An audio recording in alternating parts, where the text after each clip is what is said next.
Well, it's the start of a new era for the Rapid City Rush. New head coach and general manager, Smith brings 27 years of coaching experience to the job.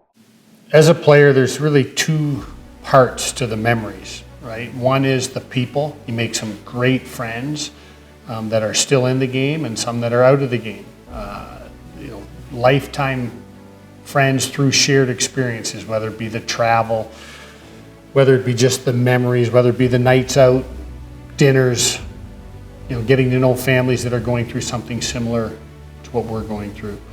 The on-ice part, it's the battles, it's the competition, it's the injuries, the ability to band together as a team and form that bond. And I was fortunate to have some success as a player on team success, and those teams are the best friends. Those teams are the guys that will go through a wall for each other. There's a lot. I mean, I remember, in junior hockey, some of the guys you played against that were so good, and we're just young and we don't really know any better, and you've got to put everything in it to succeed against those, young superstars. And then you get to college and the team aspect becomes even greater. So, some of those big rivalry games, Ohio State, Michigan were big games. The Ohio State, Michigan State, Ohio State Bowling Green, like our league at that time, every night was a battle. And you remember going into those competitions that something's going to happen. And then when you get to pro hockey, winning the Turner Cup in the IHL was phenomenal.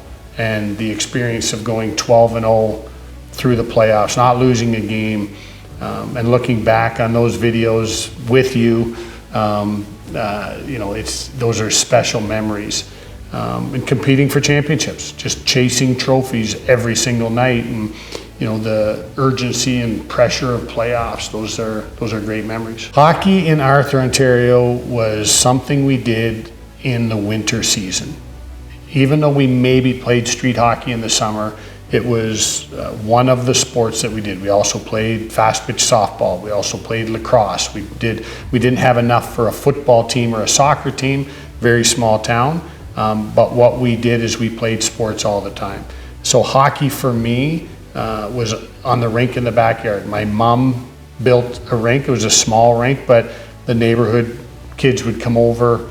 Christmas Day, we'd be out in that rink at 7 a.m. So it was playtime. It was fun time. It was a lot of great memories with a lot of great friends. Well, as I didn't know how far I could go as a player, and even when I was at Ohio State, and I was on a hockey scholarship there, so I knew that I was in a group of a smaller group of people that had moved on. I was a journalism major, and I worked for the school newspaper, and I started to write about college hockey programs and started to think about what it would be like to be around college hockey programs for the rest of my life. At the same time I was playing, so I was running parallel paths, not knowing if I could do either. I had sent out 96 letters to colleges my senior year of college, trying to get a grad assistant job.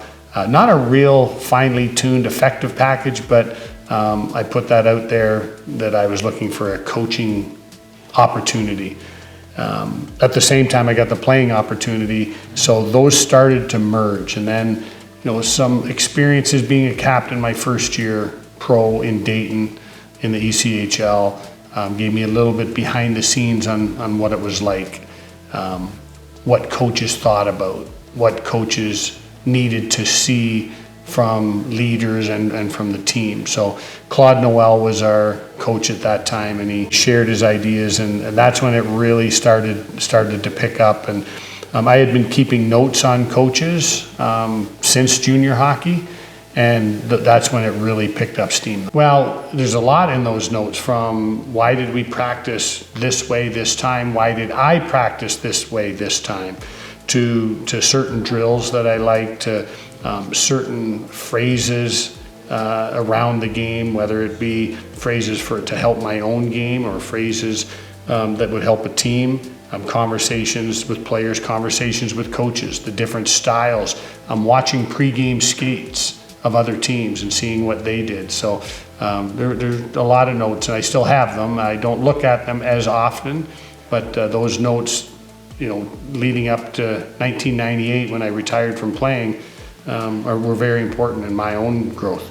Yeah, even going back to in junior hockey, Jerry Fowler started to teach me about systems, and then at Ohio State, Jerry Welsh was a very competitive individual that, you know, really pushed us to be the best individuals that we could be. When I got to pro hockey, Al Sims and Claude Noel were my first two coaches. Claude was in Dayton. Al, we won a championship in Fort Wayne, and both went on to the National Hockey League. My next coach then was Bruce Boudreau, who I think has approaching 700 wins, and to see their different styles. You know, John Van Boxmeer, you know, I remember him in Long Beach coaching us, and when we were up goals, he was pushing us. When we were down goals, he let us beat. You know, so there was some really good coaches in those eras, but also, you know, once I got into coaching, other guys have helped me. Guys like Scott Mosier, who played for me and coached for me, and Trevor Large. Those guys that have had great impact on me. Chuck Weber, who's in this league and has been in this league. Those guys, you can learn a little bit from everybody. Urban came into Bowling Green State University at the exact same time as my wife and I moved there.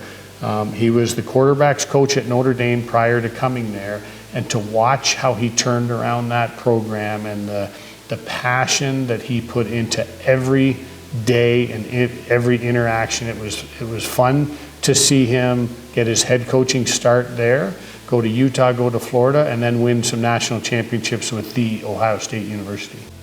I think I'm driven. I think I push the guys. I think I like to be detail oriented, but you've got to let them play. You've got to let their instincts take over in a game. You can't overthink an athlete's performance. You've got to give them the tools, give them the structure, and then let them have free rein. Having the title of coach and GM in pro hockey is a lot like college, where we wear a lot of different hats, whether it be recruiting, whether it be working with our medical staff, whether it be just being on campus and communicating with athletes sometimes for 1, 2, 3 years until they get to campus, and then being the general manager of the collegiate experience for 28 guys.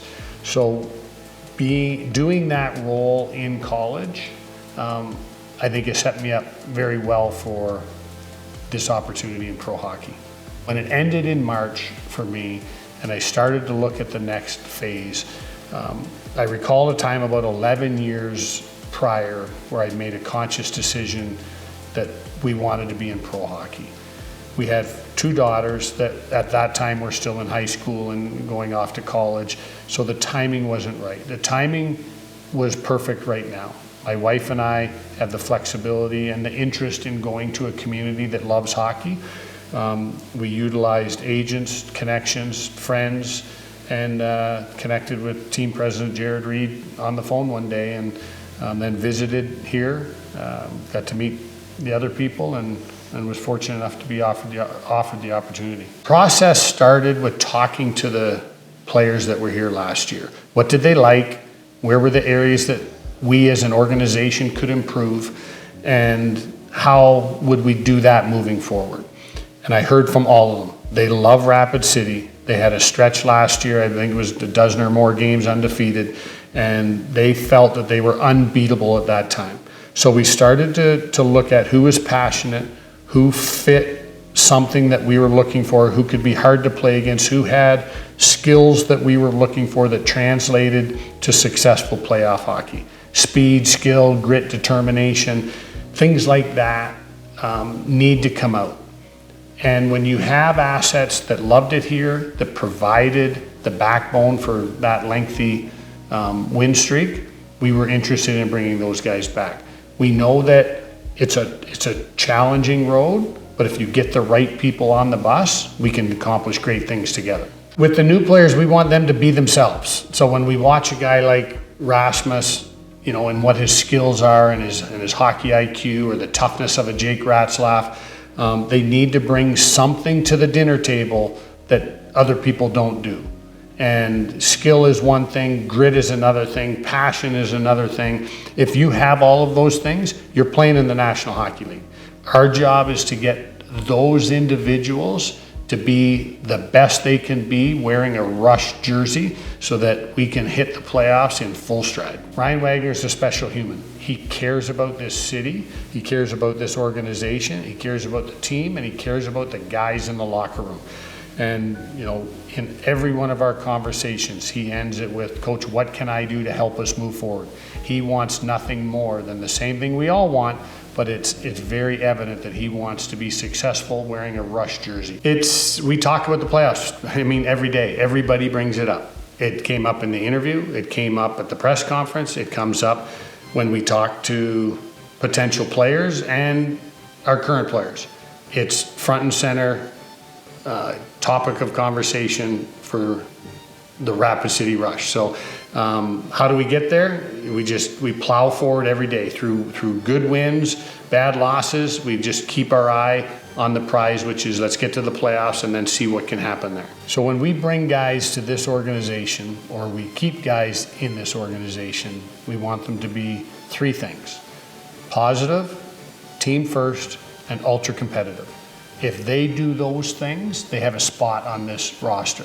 Now when you put in, skill and different skill sets, there's a spot for really good people in this team. Training camp is a time for the players to show me as their new coach what they have. But it's also a time for me to show them how we can be a successful team, how we're going to approach every day as a champion. We're not waiting for the playoffs. We're going to approach every day with the same mantra: every day a champion. Let's be great today. Opening puck drop, the energy, warm up with the chaos that is a pro hockey warm up with guys, flying in all different directions, getting ready to perform their craft. The first goal is going to be exciting. The first handshakes afterwards. All of those things are, we know they're out there, but we've got to go get them.